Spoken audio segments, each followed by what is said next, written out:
अस्सलाम वालेकुम जी। Flat foot के मतलब बहुत से क्वेश्चंस आ रहे थे, स्पेशली पेरेंट्स की तरफ से जो कंसर्न होते हैं कि उनके बच्चों में अगर फ़्लैट फुट हैं तो क्या ये कोई डिफ़ॉर्मिटी है, क्या फ़्लैट फुट की वजह से उनके बच्चों में रनिंग या वॉकिंग में कोई इश्यूज़ आ सकते हैं या उसकी वजह से कोई सेकेंडरी प्रॉब्लम्स डेवलप हो सकते हैं। फ़्लैट फुट जिसको चिपटे पाँव या मेडिकल की लैंग्वेज में पेस्प्लेनस भी कहा जाता है, उसके मतलब एक डिटेल वीडियो ऑलरेडी अवेलेबल है, उसका मैं लिंक डिस्क्रिप्शन में ऐड कर दूँगा, आप उसको देख सकते हैं। अभी आज हम स्पेसिफिकली बात करेंगे कि फ़्लैट फुट की कंडीशन को आप घर पर कैसे मैनेज कर सकते हैं, या अगर उसकी वजह से आपको पेन आ रहा है या कोई और सेकेंडरी इश्यूज़ हो रहे हैं तो कौन सी ऐसी एक्सरसाइजेज हैं जिनको करते हुए आप घर में उसको अच्छे तरीके से डील कर सकते हैं। एक बेसिक सी बात है कि फ़्लैट फुट बाय बर्थ सब बच्चों में मौजूद होता है, और ये आहिस्ता आहिस्ता जब बच्चे वेट बेयरिंग शुरू करते हैं या वॉकिंग शुरू करते हैं तो उस वक्त आर्चेज़ डेवलप होना शुरू हो जाती हैं, और ये अप टू 5 to 6 ईयर्स तक डेवलप हो जाती हैं और ये इशू रिजॉल्व हो जाता है। लेकिन हमें बाज़-औक़ात फ़्लैट फुट देखने को मिलते हैं स्कूल गोइंग चिल्ड्रन में,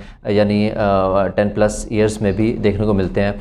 और ऐसी कंडीशन में अगर तो फ़्लैट फुट पेनफुल होता है या उसकी वजह से कोई सेकेंडरी प्रॉब्लम्स आपको आ रहे होते हैं तो आप कुछ बेसिक एक्सरसाइज के थ्रू उनको डील कर सकते हैं। फ़्लैट फुट को मैनेज करने के लिए जो बेस्ट एक्सरसाइज आप घर पर प्रैक्टिस कर सकते हैं easily without any special equipment. सबसे पहले उसमें आप कोई टॉवल ले सकते हैं या रुमाल लेकर उसको फ़र्श पर रखें और टो कर्ल करना है आपने। बेसिकली अपने टो के ज़रिए रुमाल को या उस पीस ऑफ पेपर को आपने ग्रिप करने की कोशिश करनी है और फिर उसको रिलीज़ करना है। आप इस एक्टिविटी को 10 to 15 टाइम्स इन वन को आप रिपीट कर सकते हैं और दोनों लेग से आप रिपीट करेंगे। आपने बेसिकली अपने टो के ज़रिए इस पेपर को ग्रिप करना होता है। दूसरी सिंपल एक्सरसाइज आप जो इजीली टेनिस बॉल या किसी भी सेंसरी बॉल को लेकर घर पर प्रैक्टिस कर सकते हैं।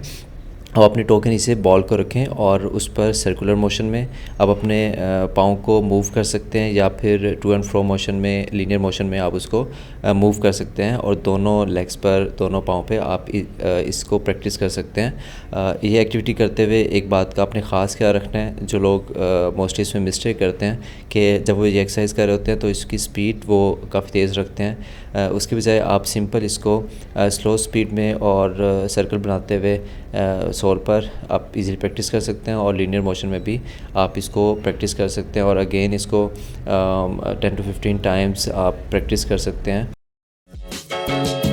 उसके बाद तीसरी सिंपल एक्टिविटी, इसके लिए आप कोई स्टूल यूज़ कर सकते हैं, कोई चेयर यूज़ कर सकते हैं। अगर स्टेयर्स हैं तो किसी स्टेप को भी यूज़ कर सकते हैं। आपने अपने सामने अपने पाँव को, अपने टोज़ को बेसिकली थोड़ी सी हाइट पे रखना है, 3 to 4 इंचज़ की हाइट हो सकती है, उस पर आप रखें और आप उस पर वेट डालने की कोशिश करें जिससे आपका एचएलएस टेंडन जो है उस पर स्ट्रेच आएगा, आपके काफ मसल स्ट्रेच होंगे। आप अपनी लेग को आगे की तरफ बेंड करेंगे और अपने टोस पर वेट डालेंगे। ये एक्टिविटी आप दीवार के साथ भी खड़े होकर प्रैक्टिस कर सकते हैं। दीवार से अपने हाथों के बराबर फासला मेंटेन करें और दीवार को अपने अगले एक पाँव को आगे रखें और दूसरे पाँव को पीछे रखें, और जो आगे पाँव है उसके नी को बेंड करते हुए आप पिछले पाँव की एक्सरसाइज कर सकते हैं। आपके काफ मसल पर और जो एचएलएस टेंडन है उस पर स्ट्रेच आएगा। बेसिकली हमने एचएलएस टेंडन की स्ट्रेचिंग करवानी है ताकि जो सोल के मसल्स हैं उनमें अगर पेन आपको फील हो रहा है या किसी किस्म की टाइटनेस है तो हम उसको रिलीज़ कर सकें। आप इस एक्टिविटी को भी 8 to 10 टाइम्स ईजिली प्रैक्टिस कर सकते हैं। फ़्लैट फुट की कंडीशन को मैनेज करने के लिए हमारे पास बहुत से इंसोल सिलिकॉन पैड्स अवेलेबल होते हैं जिनको आप अपने जूते की सोल के अंदर की तरफ आप अटैच कर सकते हैं और आप वो यूज़ कर सकते हैं डेली रूटीन में, जिससे फ़्लैट फुट की कंडीशन काफ़ी हद तक कंपनसेट हो जाती है और आपको उसकी वजह से जो सेकेंडरी इश्यूज़ आ रहे होते हैं या पेन आ रहा होता है अपने आपके पाँवों में या लेग्स में, वो किसी हद तक कंट्रोल हो जाता है।